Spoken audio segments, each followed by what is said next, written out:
আসসালামু আলাইকুম ওরহমাতুল্লাহি ওবারকাতুহু। হিন্দু ভাইদের আদাব।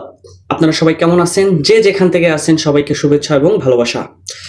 বাংলাদেশ এখন গুরুত্বপূর্ণ সময়ের মধ্য দিয়ে যাচ্ছে। দেশে নির্বাচন হয়েছে, দেশে সরকার গঠন করেছে, কিন্তু আমার প্রশ্ন হচ্ছে যে দেশের জনগণের মনটা কি জয় হয়েছে? আজকের এই আলোচনা কোনো ব্যক্তি বা কোনো দলের না। আজকের এই আলোচনা বাংলাদেশ ও বাংলাদেশের জনগণের ভবিষ্যৎ নিয়ে। আমার কাছে প্রশ্ন, এই ভোট, এই নির্বাচন কি শুধুমাত্র আনুষ্ঠানিকতা ছিল? বিরোধী দল কি সত্যি বিরোধী দলের ভূমিকা নিয়ে কাজ করতেছে? সংসদ কি জনগণের কণ্ঠস্বর হয়ে উঠতেছে? সংসদ বাংলাদেশের তো এখনো নতুন নির্বাচনের এখনো তো সংসদই হয় নাই। এখন তো সংসদের কার্য কার্যকলাপ শুরু হয় নাই। যদি আপনারা এই প্রশ্নের উত্তর দিতে চান তাহলে আপনারা কমেন্টে আমি সচেতন নাগরিক লিখে কমেন্ট করেন। নির্বাচনের রাজনৈতিক বাস্তবতা। 2026 সালের নির্বাচনে ফ্যাসিস্ট আওয়ামী লীগকে বাদ দিয়ে বিএনপি ও 11 দলীয় জোট হিসাবে জামাত, এনসিপি ও অন্যান্য রাজনৈতিক দলেরা অংশগ্রহণ করার পর বিএনপি সরকার গঠন করে। বিরোধী দল হিসাবে 11 দলীয় জোট জামাত, এনসিপি। এখন প্রশ্ন হলো, রাজনৈতিক প্রতিদ্বন্দ্বিতা এটা কি নীতিগত?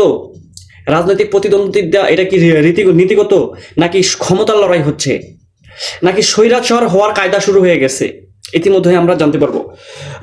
অনেক জায়গায় ভোট চুরি ও ডাকাতির ঘটনায় কি প্রমাণ স্পষ্ট যে এটা কি রাজনৈতিক হতাশা না? আমি আমি আমার কথা কি আপনারা কি বুঝতে পারছেন কিনা জানাবেন। বুঝতে না পারলেও কমেন্ট সেকশনে বলে দিবেন, আমি নেক্সট ভিডিওতে এটা সুন্দর করে দেওয়ার চেষ্টা করব। এখানে বলবেন, জনগণ যদি বিএনপিকে ভোট দিত তাহলে ভোট চুরি আর ডাকাতি হলো কেন? এটা গুরুত্বপূর্ণ প্রশ্ন। জনগণের কাছে হ্যাঁ ভোট নিয়ে সংবিধান সংস্কারের সদস্য হিসাবে সরকারি দল শপথ গ্রহণ কেন করলো না? এটা কিন্তু জনগণের সাথে একটা প্রতারণা। ঠিক আছে, জনগণ অনেক আশা করে হ্যাঁ ভোট দিছে যে বাংলাদেশে যাতে নতুন স্বৈরাচার না হয়ে ওঠে, বাংলাদেশের দুইবার প্রধানমন্ত্রী একই ব্যক্তি যাতে না হয়ে ওঠে। কিন্তু তারপরেও বাংলাদেশের জনগণের সাথে এই সরকার, ঠিক আছে, যারা সাংবিধানিকভাবে সংবিধান সংস্কারের সদস্য হিসাবে শপথ গ্রহণ করার কথা ছিল, সেখানে শুধুমাত্র বিরোধী দলই সংবিধান সংস্কার সদস্য হিসাবে শপথ গ্রহণ করেছে। ঠিক আছে, আচ্ছা, এখন আমরা আসবো আরো একটা পয়েন্টে। বিরোধী দলের রাজনীতি ও বাস্তবতা কি নাটক নাকি সত্য? বিরোধী দল কি মাঠে আছে নাকি শুধুমাত্র প্রেস ব্রিফিং আর সামাজিক মাধ্যমে রয়েছে? বাংলাদেশের ইতিহাসে কিন্তু আন্দোলন, সংগ্রাম, অভ্যুত্থান এগুলাই কিন্তু বড় ভূমিকা পালন করেছে, কিন্তু বিরোধী দলের এই মুহূর্তে সেটা সক্রিয়ভাবে দেখা যাচ্ছে না। ঠিক আছে, আসলে কি তারা শক্তিশালী পার্ট নিতে পারছে না, না সরকারের ভয়ে তারা কুপোকাত হয়ে গেছে? ঠিক আছে, এটা গুরুত্বপূর্ণ বিষয়। যেমন ফ্যাসিস্ট হাসিনার আমলে, ঠিক আছে, বর্তমান সরকারি দল বিএনপি তারা রাজপথে ছিল, অনেক অত্যাচারিত হয়েছে, অনেক নিপীড়িত হয়েছে, তারপরে কিন্তু তারা রাজপথে ছিল। জামাত, শিবির, এদের কিন্তু রাজনৈতিকভাবে তাদেরকে নিষিদ্ধ করে দেওয়া হয়েছিল। তাদের কোনো দোষ না পাওয়ায় তাদেরকে রাজাকার ট্যাগ দিয়ে, তাদেরকে বাংলাদেশের সার্বভৌমত্বের যে বিরোধিতা সেটা ট্যাগ দিয়ে তাদেরকে হচ্ছে গিয়ে জেলে, তারপরে হচ্ছে ফাঁসি দেওয়া, তাদেরকে রাষ্ট্রীয় রাজনৈতিকভাবে নিষিদ্ধ করে দেওয়া হয়েছিল। যার কারণে জামাত, বিএনপি একটা জোট থাকার কারণে বিএনপি তার বিরোধী দলেও সক্রিয় হতে থাকতে পারলেও জামাত কিন্তু সক্রিয় থাকতে পারে নাই, তাদেরকে পালিয়ে পালিয়ে বেড়াইতে হয়েছে। ঠিক আছে, তো এখন যেটা হয়েছে আর কি, যে 2026 সালে সুষ্ঠু নির্বাচনে বিএনপি সরকার ও এনসিপি সহ জামাত বিরোধী দল গঠন করলেও ভোটের কিন্তু কারচুপিটা কিন্তু শেষ হয়নি। এখানে কিন্তু ভোটের কারচুপি কিন্তু হয়েছেই। ঠিক আছে, ভোট চুরি করা, ভোট ডাকাতি করা, কেন্দ্রে যায় হচ্ছে গিয়ে মারপিট এগুলা করা, তারপরে হচ্ছে গিয়া ভোটের ব্যালট নাম্বারে এক্সট্রা সিল মেরে রাখা, এগুলা কিন্তু হয়েছে। এগুলা কিন্তু আমরা প্রত্যক্ষভাবে প্রমাণ পাইছি, আমরা কিন্তু স্পষ্ট এগুলা দেখতে পাইছি, ঠিক আছে, এভাবে চলতে থাকলে তরুণ ভোটারদের মনোভাব পাল্টায় যাবে কি? আপনারা বলেন, তরুণ ভোটাররা এবার যারা ভোট দিছে বিএনপি রে, তারপরে বার কি তারা ভোট দিবে? তারপরে হচ্ছে গিয়া যে তারা দল না দেখে কেন পারফরমেন্স দেখে ভোট দিবে? এবার যেটা করছে বিএনপি, রাজনৈতিকভাবে একটা বড় দল, ঠিক আছে, তাদের হচ্ছে গিয়ে কর্মী বেশি, যারা জেনে না জেনে বিএনপি রে ভোট দিছে, তারা কি সামনের বারেও হচ্ছে গিয়ে এই অবস্থায় চললে সামনের বারেও কি হচ্ছে গিয়ে তারা বিএনপি রে ভোট দিবে? এই আর কি, যে তরুণদের আস্থা হারাচ্ছে, সেই তরুণদের ভবিষ্যৎ কি হবে, সেটা হচ্ছে গিয়া এই সরকারকে একটা জবাবদিহিতার মধ্যে আনতেই হবে। তো এবার আমরা আসি অর্থনীতি, দুর্নীতি, প্রশাসন। ঠিক আছে, এই তিনটা সেক্টরে কি কি জায়গায় দুর্নীতি শুরু হয়ে গেছে। প্রথমে আসি আমরা দ্রব্যমূল্যে। ঠিক আছে, বাংলাদেশের মানুষ, সাধারণ জনগণ, আপামর জনতা কিন্তু প্রথমেই হচ্ছে গিয়ে এটাতেই তারা হচ্ছে গিয়ে বেশি কষ্ট করে। ঠিক আছে, তারা কিন্তু বেশি কষ্ট এটাতেই করে।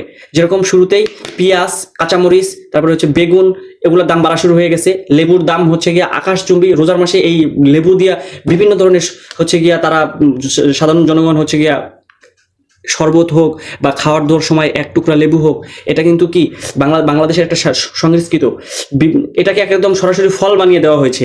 ঠিক আছে, আচ্ছা এখন পেঁয়াজের দামে আসি। পেঁয়াজের দামও এই অন্তর্বর্তীকালীন সরকার, ইন্টারিম সরকার, এই ইন্টারিম সরকারের থেকে কিন্তু বেশিরভাগ দাম শুরু হয়ে গেছে। ঠিক আছে, সরকার পরিবর্তনের সাথে সাথে এগুলোর দামও বাড়া শুরু হয়ে গেছে। সেই সাথে মশলা, ময় মশলায় হচ্ছে গিয়ে কি বাঙালির একটা ঐতিহ্য, তরকারির মধ্যে হচ্ছে গিয়া ময় মশলা দেওয়া, সেটা তরকারিটাকে সুস্বাদু করে তোলা। এই সময় যদি হচ্ছে গিয়া তারা হচ্ছে গিয়া এইভাবে বাড়ায় দেয় দাম, তাহলে কিভাবে বাংলাদেশের দেশের জনগণ চলবে।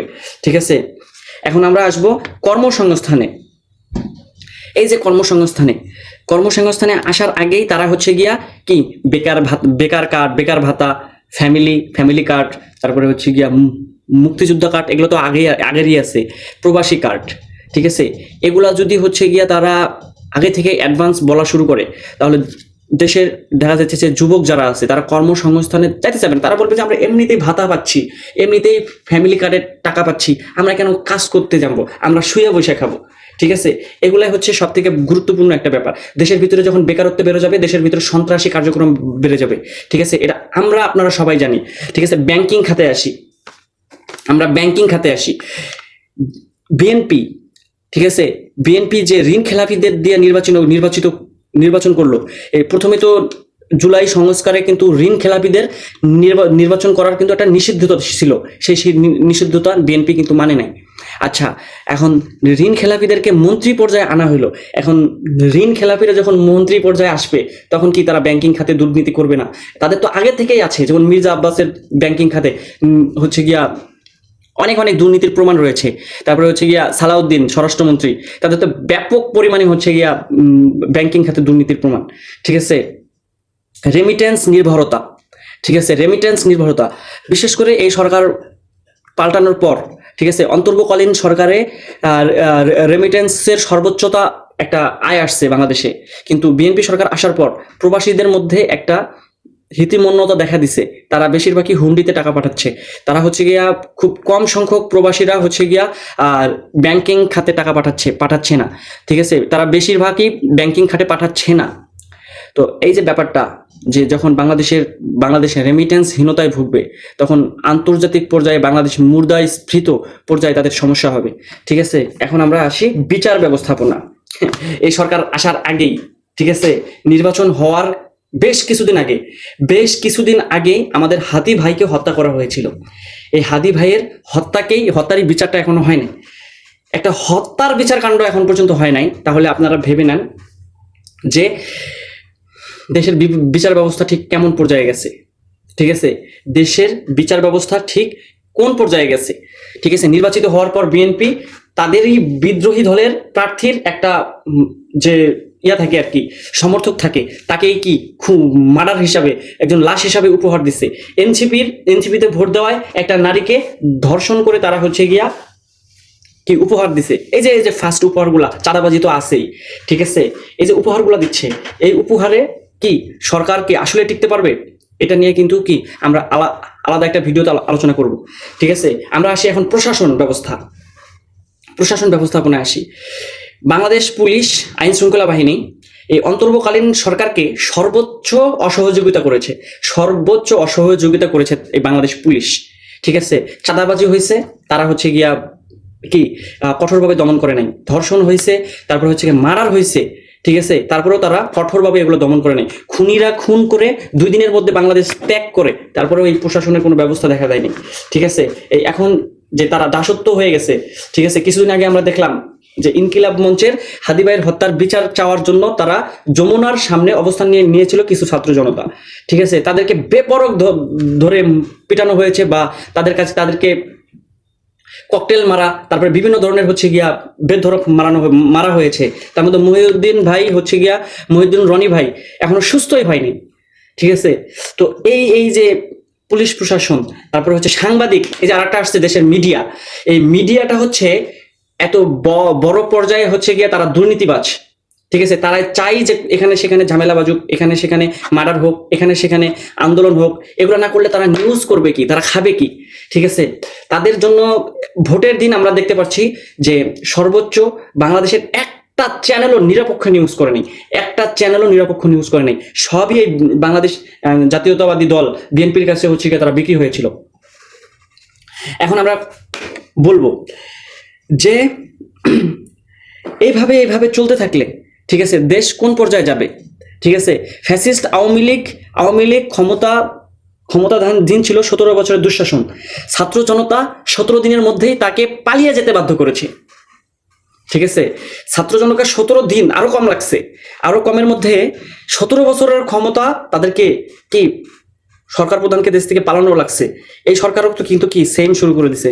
এখন এই সরকারও যদি এইভাবে চলে, ছাত্র জনতার কাছে কিন্তু এই সরকার কিচ্ছু না, ছাত্র জনতার কাছে কিচ্ছু না, ঠিক আছে।